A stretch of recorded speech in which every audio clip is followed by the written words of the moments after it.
you mentioned the giants, Tata, Infosys, Wipro, but what's also amazing is this ecosystem, as you said, that's grown up about it. Can you talk a little bit about this, the process of, I mean, are most of these spin-offs, are they people who have, come right out of college and started with a dream? What is the typical entrepreneur in your own incubator look like? Maybe I'll answer that in two phases, today and yesterday. So let's start with yesterday. So if I had to caricature, I'd say that the median pattern of talent mobility would be you are somebody in a slightly smaller city, you found yourself scrambling to be educated to write basic code, you move to Bangalore or Gurgaon or Mumbai or Pune or someplace like that, got yourself a job in a software entity, worked hard, built a resume, either went overseas to study or jumped ship when they posted you somewhere else. That was the mobility pattern. In the last decade or so, things are quite a bit different. The software companies continue to scramble for talent, and I've been trying to document how much more important talent from the deep interior of India has become to these companies, simply because people in the urban areas have access to global information, global sources of capital. So many of our risk capital providers from this country and from Europe are relocated to Bangalore in particular.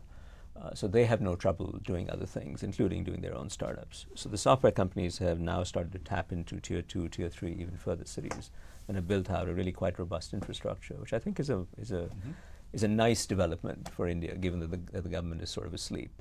But it reminds us how thriving cities can be engines of opportunity for people living far away. Yeah, right? And as you've often documented, I believe, there are many channels through which this happens, right?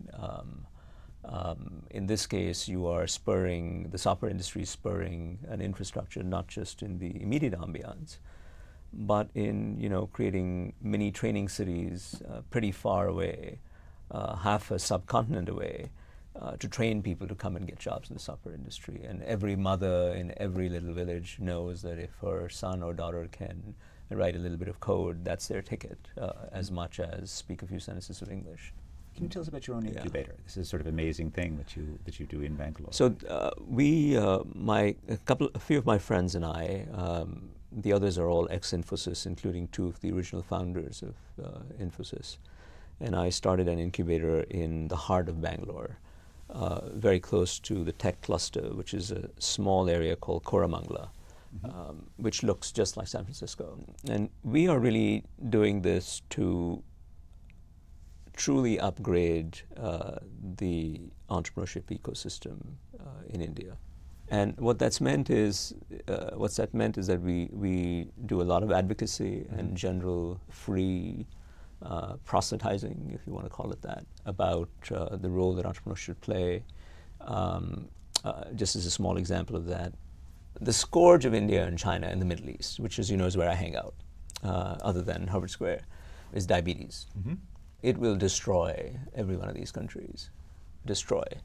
So I've created a Bangalore-Singapore company, Bangalore-Singapore-Boston company, that now does very cheap, very accurate diabetes and cardiac and renal failure diagnosis on any smartphone in the world. So it's really novel technology. Through that, I got to know about the space and what needed to be done. So we brought together endocrinologists, medical device specialists, the limited number of health insurers in India, some diabetic patients, some pharma companies that were making insulin and associated drugs for treatment of the chronic disease. We then made that available to the public at large to say that this is the problem statement in simple conversational fashion with bona fide experts. We then went one step further and said, out of this, here's our contribution, is to say, here are 5 actionable business ideas. Now my target for this is not so much the young entrepreneur who probably wouldn't have the wherewithal to do anything even with this problem statement. But you know what, in the large corporations, in the Wipros and TCSs, and the Biocons, which is our leading biotech firm, there are tens of thousands of middle managers, for many of whom it's a dead end. They're sitting there and thinking, there's a boom going on here. How do I get in on it? And I'm saying, here it is. Here are 5 problems. Come and do one. There's space in my incubator. We'll give you the angel money. You try it. If it looks like you have the basic qualifications, we'll help you put together a team. And then let's see what happens. So we ran a competition for it.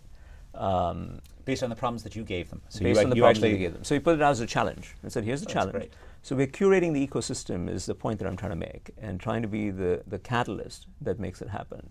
To be an entrepreneur in a place like a developing country, you have to not just create your venture, you have to create the conditions to create. You have to fill in these infrastructural limitations. You have to compensate for these voids in the ambience to allow something to happen. Right. And sometimes people say, when I'm presenting to government officials or other investors, they say, you're being unreasonable. I said, yes, I am putting a lot of weight on the entrepreneur, but it's a lot less unreasonable than the Sisyphean task of waiting for the state to wake up and then finding that there's some governance problem, the whole thing collapses on you. That this is a more practical way to go ahead, to build it one piece at a time, and create it so that ultimately the state can jump on board and help you scale it up. And you know what, at that time we'll give the state the credit. It's fine.